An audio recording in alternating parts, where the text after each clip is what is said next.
Senang sekali bisa hadir dan melayani lagi di jemaat yang luar biasa, penuh dengan semangat, sukacita, dan ibadah-ibadah ini memberkati bukan hanya kota Philadelphia atau di Amerika, tapi sudah jadi berkat besar bagi banyak gereja dan orang Kristen di Indonesia. Khotbah-khotbah gembala saudara Pastor Lukas Kusuma juga jadi berkat karena selalu up to date dengan perkembangan yang ada dan memberikan jawaban-jawaban yang sangat alkitabiah. Haleluya. Terima kasih untuk kesempatan saya bisa melayani lagi.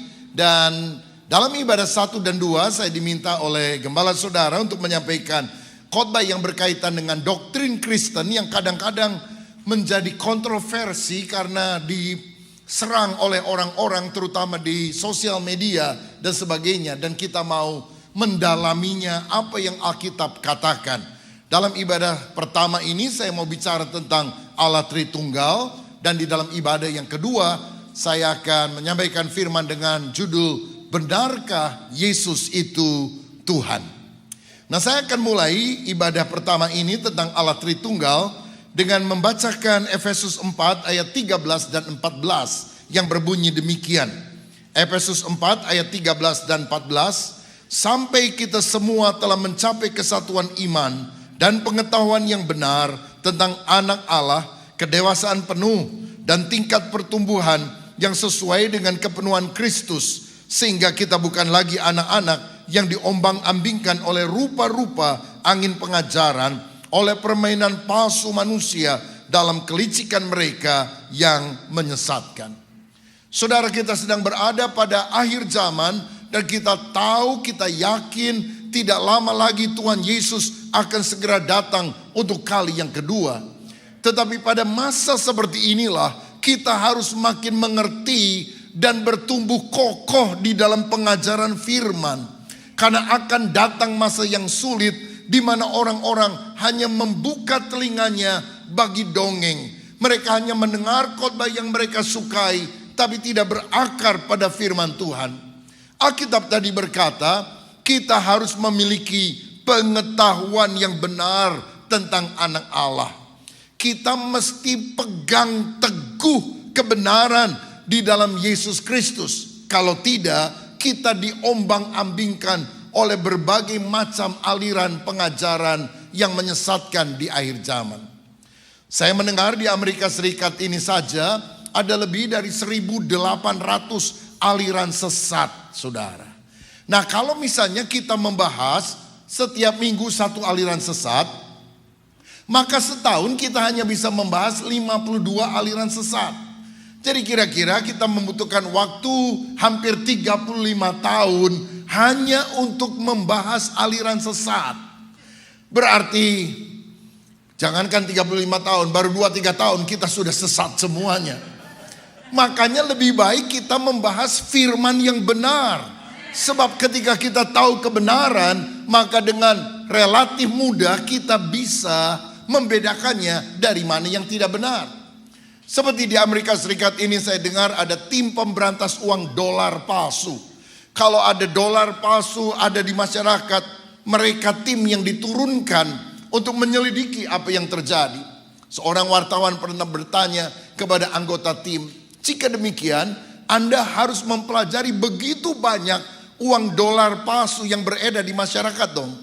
Tapi dia bilang tidak, kami hanya cukup mengetahui mana dolar asli.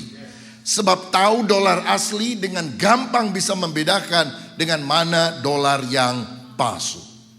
Saya mau katakan bahwa khotbah dan pengajaran yang sifatnya moral, praktis, motivasional seringkali dibutuhkan dalam menghadapi tantangan-tantangan yang terjadi dalam hidup kita. Tetapi sangat penting sekali untuk kita juga belajar tentang doktrin Kristen yang benar. Kenapa? Sebab apa yang kita percaya akan menentukan pola kehidupan kita. The way of thinking akan mempengaruhi the way of living. Sebab kalau misalnya saudara percaya bahwa LGBT itu adalah kodrat, maka kemudian kita bisa melakukan tindakan, melakukan pernikahan sesama jenis. Karena kita berpikir bahwa itu kodrat, kita melakukannya dalam kehidupan. Jadi kita harus sekarang melihat apa yang Alkitab ajarkan, sehingga kehidupan kita dipengaruhi dengan apa yang kita percayai. Nah, saudara-saudara, salah satu doktrin yang paling sering disalahpahami oleh orang Kristen, apalagi orang non-Kristen, adalah tentang doktrin Allah Tritunggal. Ada yang pikir Allahnya orang Kristen itu 3. Ada yang pikir masa Allah beranak, kapan kawinnya, siapa bidannya. Saudara-saudara, ada yang bilang bahwa manusia biasa namanya Yesus, walaupun hidup saleh, kok aneh ya, diangkat oleh orang Kristen menjadi Tuhan. Mana ada manusia yang jadi Tuhan? Lalu ada orang yang bilang gak masuk akal kalau Allah itu Tritunggal. Kalau 1 ditambah 1 ditambah 1 kan 3, bukan 1. Walaupun sebetulnya kita bisa berpikir kalau 1 orang bapa bersama 1 orang ibu bersama 1 orang anak kan 1 keluarga. Atau kalau mau main matematika kita bisa bilang 1 dikali 1 dikali 1 kan 1. Tapi masalahnya ketika kita bicara tentang Tuhan, kita tidak membahas tentang keberapaan. Berapa Tuhan itu? Tetapi tentang kebagaimanaan. Bagaimanakah pribadi Allah, hakikat Allah seperti yang diajarkan oleh Alkitab. Nah, saudara-saudara, saya ingat sekian tahun yang lampau ada seorang pengacara di Indonesia yang pernah berkata bahwa tidak ada ajaran selain Islam yang cocok dengan Pancasila. Karena Pancasila itu sila pertama ketuhanan yang Maha Esa. Kristen itu Trinitas, Hindu itu Trimurti. Jadi nggak cocok dengan Pancasila katanya. Nah, jelas dari pandangan ini menunjukkan ketidakmengertiannya bahwa Trinitas atau Tritunggal beda dengan triteisme. Kalau triteisme adalah percaya dan menyembah 3 Allah. Tetapi kalau Trinity atau Tritunggal percaya dan menyembah 1 Allah yang benar, yang memiliki 3 pribadi yang berbeda, tapi tidak bisa dipisahkan, tapi bisa dibedakan. Nah, saudara-saudara, jadi saya akan mulai dengan apa yang Alkitab ajarkan tentang Tritunggal. Kekristenan sebetulnya menyembah Allah yang esa, bukan menyembah 3 pribadi Allah. Penyembahan kepada lebih dari 1 Allah disebut polytheism. Sedangkan percaya kepada Allah yang esa, yang tunggal adalah monotheism. Kristen itu percaya kepada monotheism, the belief in only one God.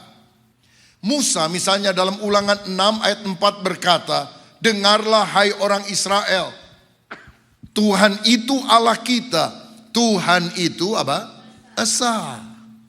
Maliahi 2 ayat yang ke-15 mencatat, bukankah Allah yang esa menjadikan mereka daging dan roh.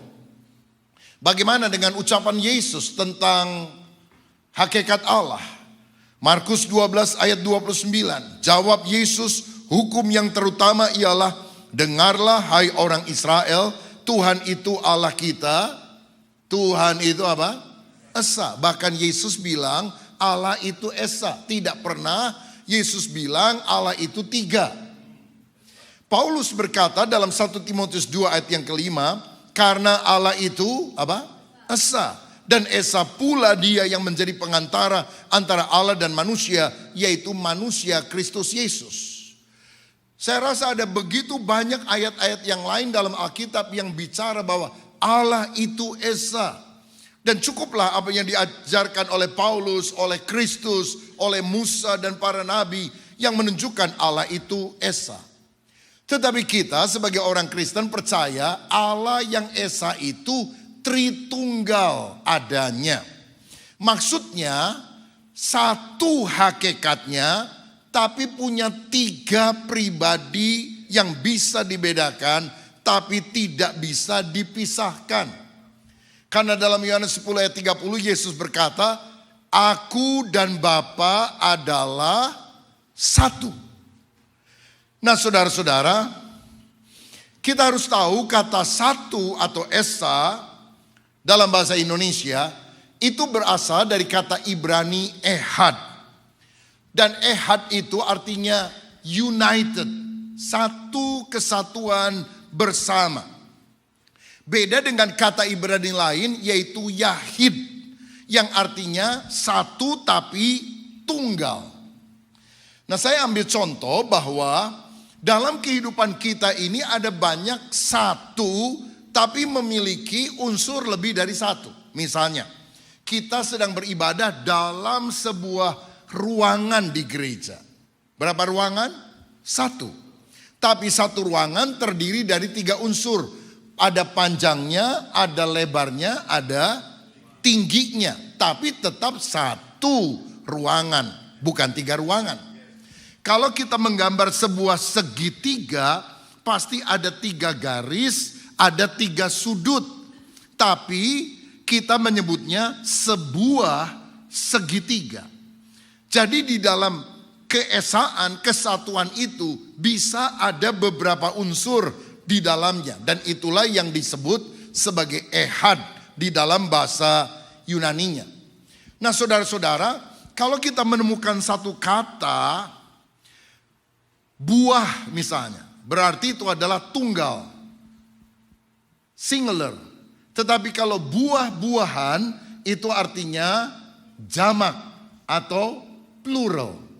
Dalam bahasa Indonesia tunggal itu satu, jamak itu lebih dari satu, minimal 2. Tapi dalam bahasa Ibrani dibedakan antara tunggal, dual, baru kemudian jamak. Ada kata yang berarti satu, kalau dual itu 2, kalau singular, kalau plural kalau jamak itu minimal 3.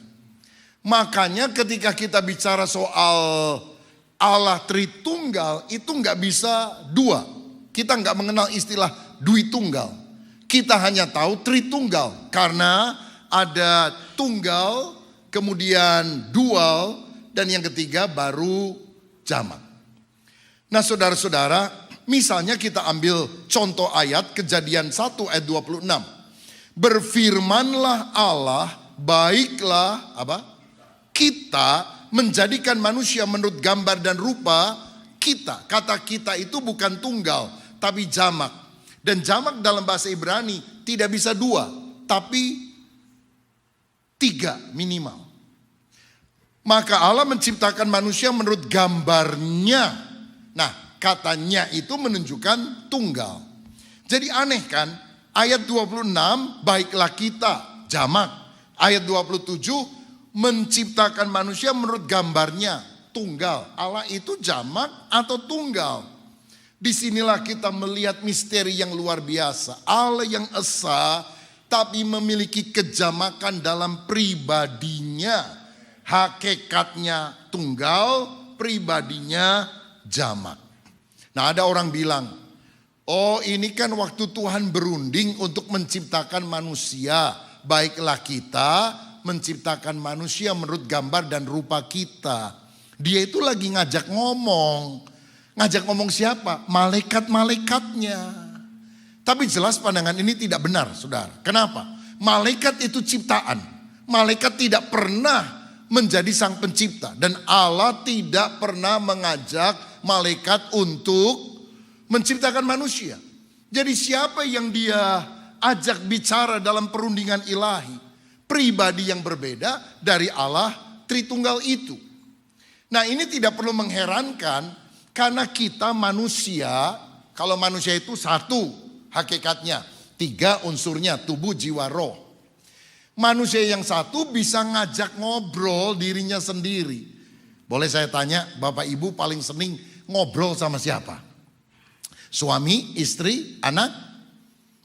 Bukankah dengan diri sendiri kan? Misalnya kita pergi ke toko lalu bisa lihat, baju biru bagus ya. Wah saya mau beli deh.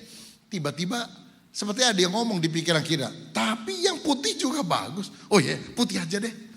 Tiba-tiba dia ngomong, enggak, kuning lebih bagus. Oh ya, kuning aja deh. Apakah kita gila? Kok kita ngomong sama diri sendiri? Tidak. Karena itulah unsur-unsur yang ada dalam seorang manusia. Saudara, kalau manusia ciptaan Allah juga bisa berdialog, berdiskusi seperti itu.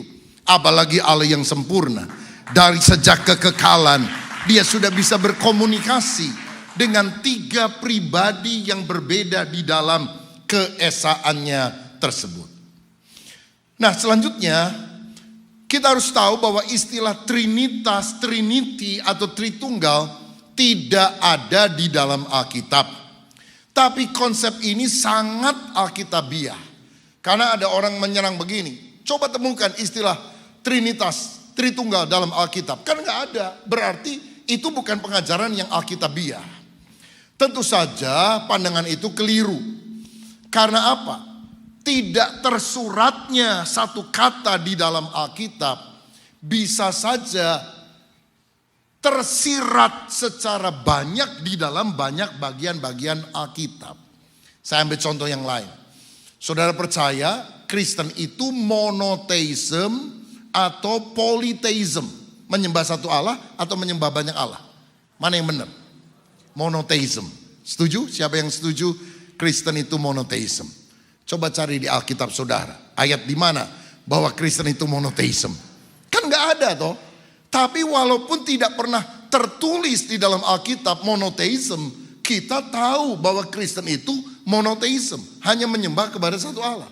Walaupun istilah Tritunggal tidak tercantum di dalam Alkitab, tetapi Alkitab itu mengajarkan tentang ketritunggalan.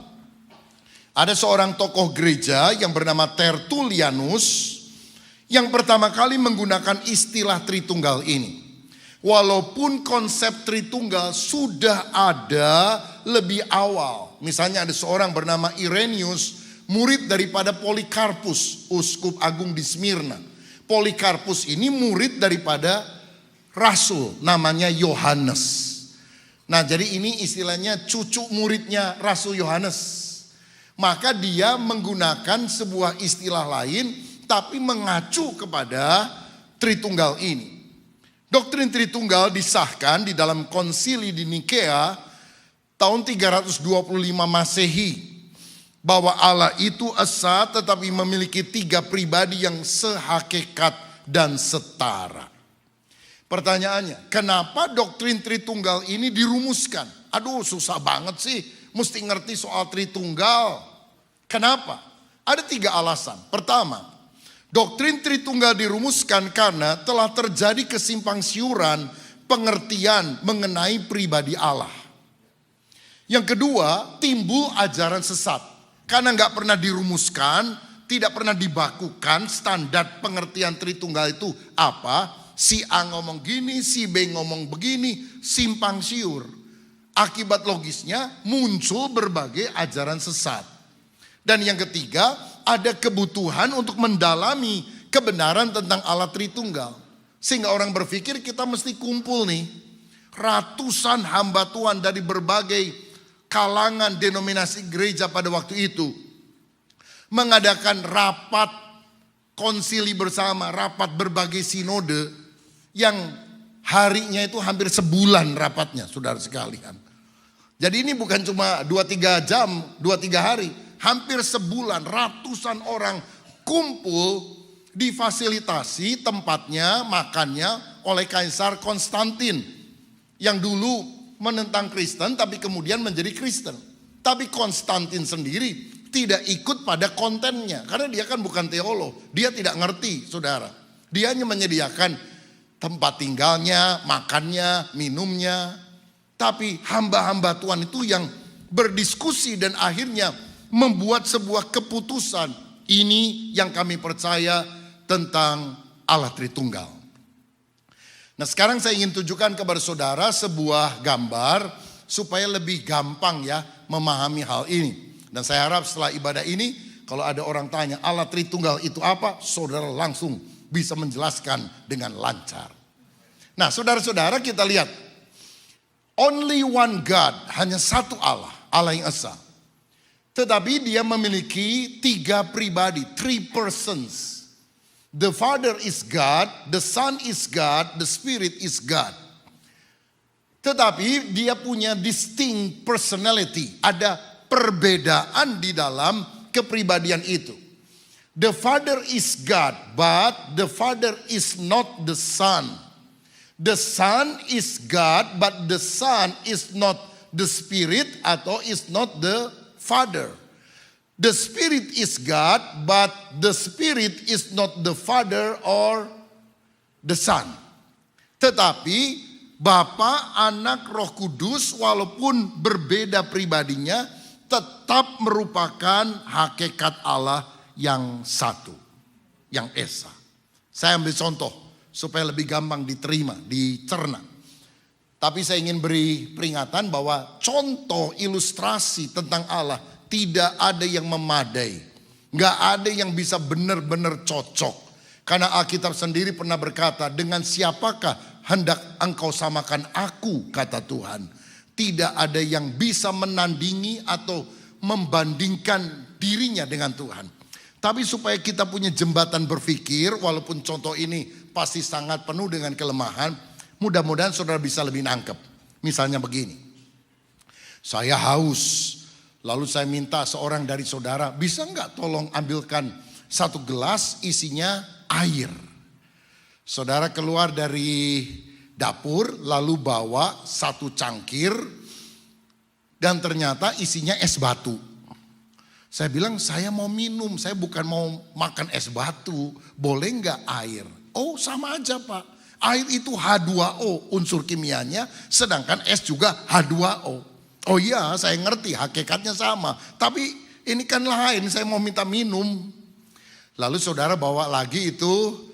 Dan kemudian muncul lagi dari dapur. Saudara bawa cangkir yang tadi. Tapi sudah gak ada isinya apa-apa. Loh kenapa kok kosong? Menguap. Nah menguap itu, uap itu juga H2O. Nah saya bilang H2O adalah uap adalah H2O, air adalah H2O, es juga adalah H2O. Tapi yang saya minta bukan uap, yang saya minta bukan es, yang saya minta adalah air.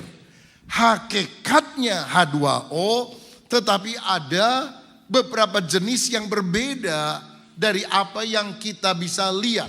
Sekali lagi, ilustrasi ini tidak sempurna dan kalau ditarik-tarik bisa menimbulkan salah paham. Tapi setidaknya saudara mulai bisa berpikir, oh inilah yang dimaksudkan hakikatnya sama tetapi pribadinya berbeda. Jadi secara sederhana Allah Tritunggal itu terdiri dari Bapa, Anak, Roh Kudus.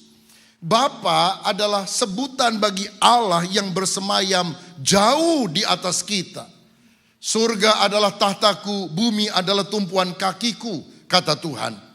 Dia adalah Bapa, Sang Pencipta dan Pemelihara dunia ini. Yang kedua, Bapa yang jauh itu telah turun mendekat menjadi manusia. Karena Allah itu Maha Kuasa, mau jadi apa saja bisa. Bisa jadi buku? Bisa. Bisa jadi gajah? Bisa jadi kambing? Bisa, namanya Maha Kuasa. Tapi Allah tidak perlu jadi kambing. Karena yang Dia selamatkan bukan kambing. Alkitab tidak pernah bilang, hai kambing-kambing bertobatlah karena kerajaan Allah sudah dekat.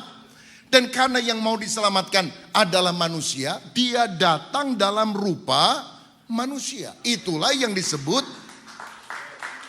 amin saudara, itulah yang disebut sebagai anak Allah. Bukan Allah beranak, tetapi Allah yang datang dalam rupa manusia. Kalau saya bilang anak kucing, itu berarti dia punya sifat kucing karena dia adalah kucing. Saudara, tetapi ada istilah-istilah lain yang tidak boleh diartikan secara hurufiah.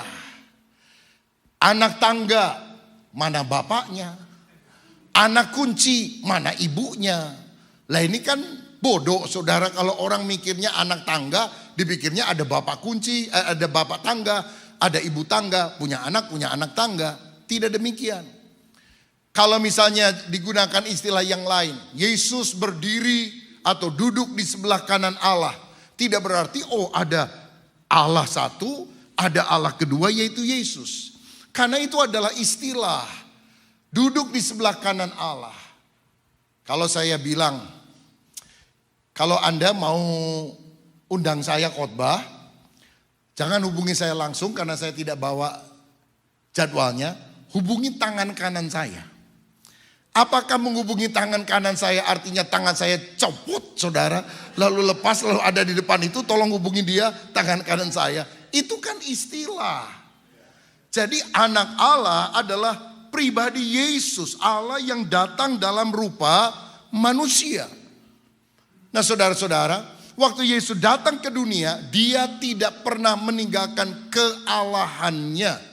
Dia tidak pernah meninggalkan keilahiannya. Dia 100% Allah, tapi dia menambahkan sifat kemanusiaannya. Jadi apa yang dia tinggalkan? Kemuliaannya, bukan keilahiannya. Sebab kalau dia datang hanya manusia saja, tidak ada unsur Allah, manusia saja tidak mungkin bisa menyelamatkan seisi dunia. Yang bisa menyelamatkan adalah Allah sejati sekaligus manusia sejati. Dan itulah Yesus yang disebut anak Allah. Yang ketiga, Roh Kudus adalah Allah yang tinggal di dalam hati orang yang percaya. Jadi Allah yang jauh di sorga telah datang mendekat bersama dengan manusia, pernah lahir di Bethlehem, tapi kemudian dia naik ke sorga dan dia mengutus Roh Kudusnya untuk tinggal di dalam hati kita. Dia bukan hanya kuasa Allah, tapi dia adalah pribadi Allah sendiri. Ada seorang tokoh gereja abad 4 namanya Agustinus menunjukkan perbedaan sebutan pribadi Bapa, Anak, dan Roh Kudus adalah dalam hubungan satu sama lain dengan tugas khusus masing-masing. Maksudnya begini, Yesus dalam hubungannya dengan dirinya disebut Allah, tapi dalam hubungannya dengan Bapa disebut sebagai anak. Agustinus sendiri adalah orang yang pernah berkata, cobalah Anda berusaha memikirkan sebagian jauh tentang Allah Tritunggal, dan mungkin Anda akan kehilangan akal. Jadi gila gitu. Tetapi cobalah meniadakan tentang Allah Tritunggal, dan mungkin Anda akan kehilangan jiwa. Karena kalau kita tidak percaya kepada Allah Tritunggal, Bapa, Anak, Roh Kudus, kita akan terhilang selama-lamanya. Kita akan binasa. Makanya kita perlu percaya kepada Allah Tritunggal. Hormat bagi Allah Bapa, hormat bagi anaknya, hormat bagi Roh penghibur ketiganya yang esa. Haleluya, haleluya, ketiganya yang esa. Haleluya, puji Tuhan. Bagi yang muda-muda ini bukan lagu baru ya. Ini sudah lagu yang menunjukkan berapa usia saudara hari ini. Sekarang saya akan akhiri penjelasan tentang pandangan yang keliru tentang Allah Tritunggal. Tadi saya jelaskan Allah Tritunggal itu apa sih? Sekarang apa yang bukan Allah Tritunggal? Dan mudah-mudahan dengan penjelasan ini saudara lebih ngerti. Oh, ternyata yang dimaksud dengan Allah Tritunggal adalah seperti itu. Yang pertama, ada pandangan yang berkata Allah itu satu pribadi tapi memiliki 3 jabatan. Kalau Tritunggal kan satu hakikat 3 pribadi. Mari ucapkan sama-sama, satu hakikat 3 pribadi. Yang lihat di sosial media saudara juga boleh ketik ya. 2, 3, satu hakikat 3 pribadi. Itu Tritunggal. Tapi ada ajaran lain yang bilang Allah itu satu pribadi tapi 3 jabatan. Nah ini tidak alkitabiah. Ini disebut sebagai ajaran modalisme atau sabelianisme. Sekarang lebih dikenal dengan ajaran oneness atau unitarian. Bukan trinitarian tapi unitarian. Ada yang menyebut dengan istilah Jesus only. Apa bedanya saudara? Saya pakai contoh saja supaya lebih gampang. Pak Ahmad, di rumah dia kepala keluarga. Di pekerjaan dia kepala sekolah. Di lingkungan dia kepala rukun tetangga, kepala RT. Kalau di Amerika nggak ada kepala RT kali ya. Blok kapten. Oh ada juga ya. RT-nya namanya lebih keren. Blok kapten. Saudara sekalian. Nah jadi Pak Ahmad adalah kepala keluarga, kepala sekolah, sekaligus kepala rukun tetangga, RT. Blok kapten. Masalahnya kalau pandangan seperti ini itu kan satu pribadi 3 jabatan. Masalahnya kalau Pak Ahmad mati, matilah kepala keluarga, matilah kepala sekolah, mati juga kepala RT, saudara. Maka kita tidak boleh berpikir Allah Tritunggal seperti itu. Karena waktu Yesus mati di salib, yang mati itu pribadi kedua dari Tritunggal. Tapi Bapa nggak pernah mati, Roh Kudus nggak pernah mati. Yang mati itu adalah mengorbankan diri, berdarah buat kita, menebus kita adalah Yesus Kristus. Supaya kita bisa paham tentang hal tersebut. Nah saudara, kan ada orang tanya, kalau Yesus itu Allah lalu dia datang ke dunia, sorganya kosong dong. Siapa yang memerintah sorga? Apalagi waktu Yesus mati, waduh Yesusnya mati, Allahnya mati, sorganya kosong. Tidak kosong saudara. Karena yang datang adalah pribadi kedua dari Tritunggal. Sedangkan Bapa tetap tinggal di sorga. Roh Kudus ada di mana-mana karena dia juga punya sifat maha hadir. Nah jadi pandangan pertama, ini bukan pandangan Allah Tritunggal. Yang disebut sebagai oneness, Unitarian, atau Jesus only. Yang kedua, Yesus adalah manusia saleh yang diangkat menjadi Tuhan pada saat pembaptisan, tapi ditinggalkan oleh Allah pada waktu dia disalib. Karena dia teriak, Eli Eli lama sabachthani, Allahku mengapa engkau meninggalkan aku. Nah pandangan ini disebut sebagai adoptionism. Diadopsi, jadi ada orang baik sekali. Aduh sangat rohani, sangat luar biasa. Sampai karena saking baiknya, oleh Allah itu diangkat jadi Tuhan. Tapi pada waktu dia mati, kealahannya meninggalkan dia. Wah ini bahaya saudara. Karena jangan-jangan kita akan ketemu seorang hamba Tuhan yang sangat saleh, sangat baik. Baik sama jemaat, suka neraktir jemaat, Pastor Lukas Kusuma, dan kita akan tabiskan jadi Tuhan. Kira-kira seperti itu. Kan gak mungkin saudara. Karena tidak ada manusia sebaik apapun yang bisa jadi Tuhan. Yang ada adalah Tuhan bisa jadi manusia. Manusia nggak pernah bisa jadi Tuhan. Setuju saudara? Nah makanya saudara, pengajaran kedua ini adopsianisme juga kita nggak percaya. Karena kalau orang percaya akan hal ini, ada yang akan bilang gini, waktu Yesus masih usia 12, masih usia 15, dia calon Tuhan. Dia belum jadi Tuhan. Setelah dia dibaptis di sungai Yordan, Roh Kudus turun ke atas dia, baru dia jadi Tuhan. Jadi waktu remaja bisa pacaran dulu nih, wah kacau-kacau begitu saudara. Tapi kemudian waktu jadi Tuhan hidup saleh. Jelas ini tidak alkitabiah. Karena Yesus bukan manusia yang diangkat menjadi Tuhan. Yesus adalah Tuhan yang menjadi manusia untuk menyelamatkan kita, orang yang percaya kepada Dia. Nah jadi saudara sekalian, kalau saya pakai ilustrasi lagi, daripada kita pakai ilustrasi Pak Ahmad tadi misalnya, mungkin kita bisa pakai contoh yang lebih bisa membedakan pribadinya tetapi hakikatnya satu. Walaupun sekali lagi ilustrasi tidak pernah sempurna. Saya lagi khotbah lisan kan. Khotbah saya oleh bagian media direkam, lalu dijanjikan CD. Compact disc.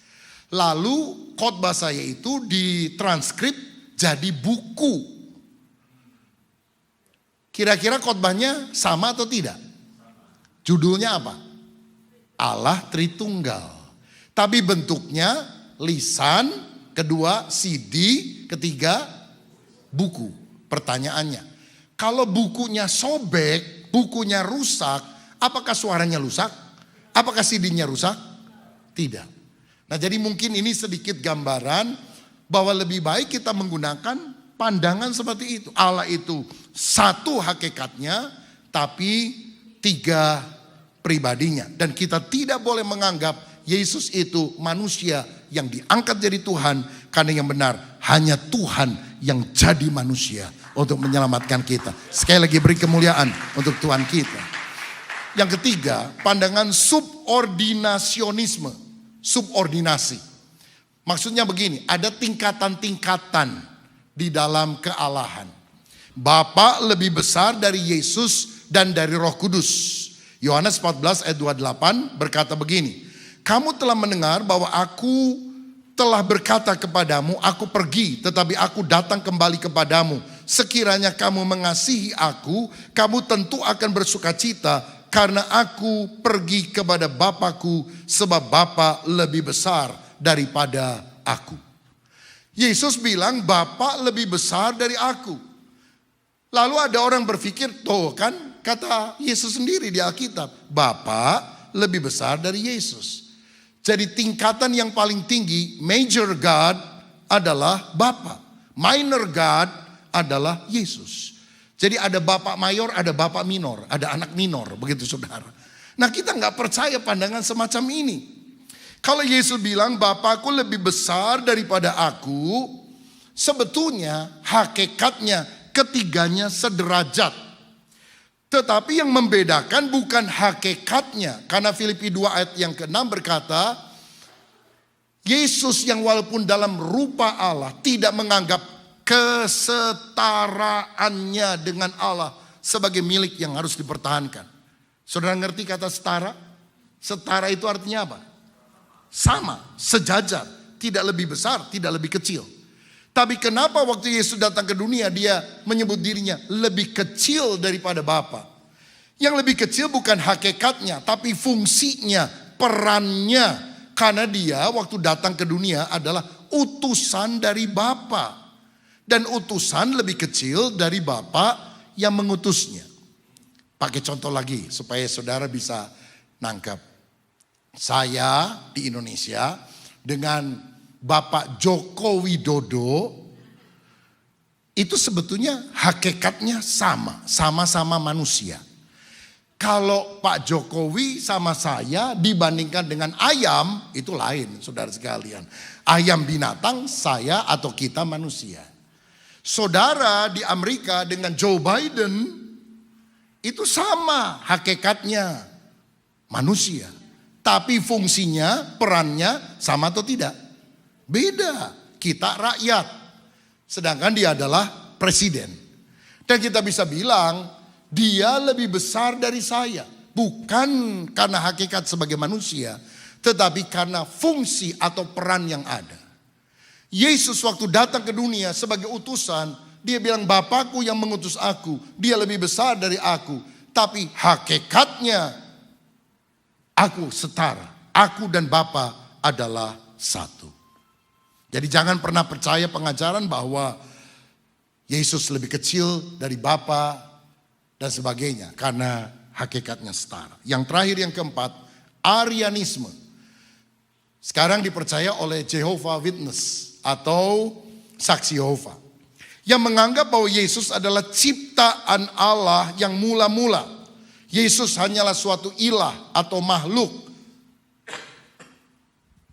Saudara-saudara, jadi mereka bilang sebelum Allah menciptakan alam semesta, ciptaan yang pertama yang diciptakan oleh Allah Bapa adalah Yesus. Lalu Yesus itulah yang menciptakan semua alam semesta termasuk makhluk yang ada. Makanya Yesus itu tidak kekal karena Yesus diciptakan. Tapi bagaimana kesaksian Alkitab? Yohanes 1 ayat 3 sebagai ayat penutup dikatakan, segala sesuatu dijadikan oleh Dia dan tanpa Dia Yesus tidak ada suatu pun yang telah jadi dari segala yang telah dijadikan. Siapa Yesus? Dia adalah yang menjadikan kita. Dia adalah sang pencipta. Yesus tidak pernah diciptakan. Yesus sudah ada dari sejak kekal dan akan tetap ada sampai kekal. Karena dia adalah Allah yang datang ke dunia untuk menjadi juru selamat kita. Dia raja di atas segala raja, yang akan menjadi hakim yang adil atas dunia. Kalau saudara bertobat, percaya kepadanya, engkau akan selamat. Tapi kalau engkau tidak percaya kepadanya, engkau akan binasa. Karena itu percayalah kepada Yesus. Jangan mau digeser dari iman kita kepadanya. Dan percayalah, Allah yang kita sembah adalah Allah yang besar, Allah yang perkasa, Allah yang dahsyat, Allah yang luar biasa, Allah yang bisa mengabulkan doa saudara, Allah yang bisa melakukan mujizat dalam hidup saudara. Itu sebabnya apapun masalah, tantangan yang saudara alami, kita punya Allah Tritunggal yang hebat, Bapa, Putra, dan Roh Kudus. Dan biarlah kita selalu menyembah Dia sekarang sampai selama-lamanya. Tuhan Yesus memberkati kita. Amin.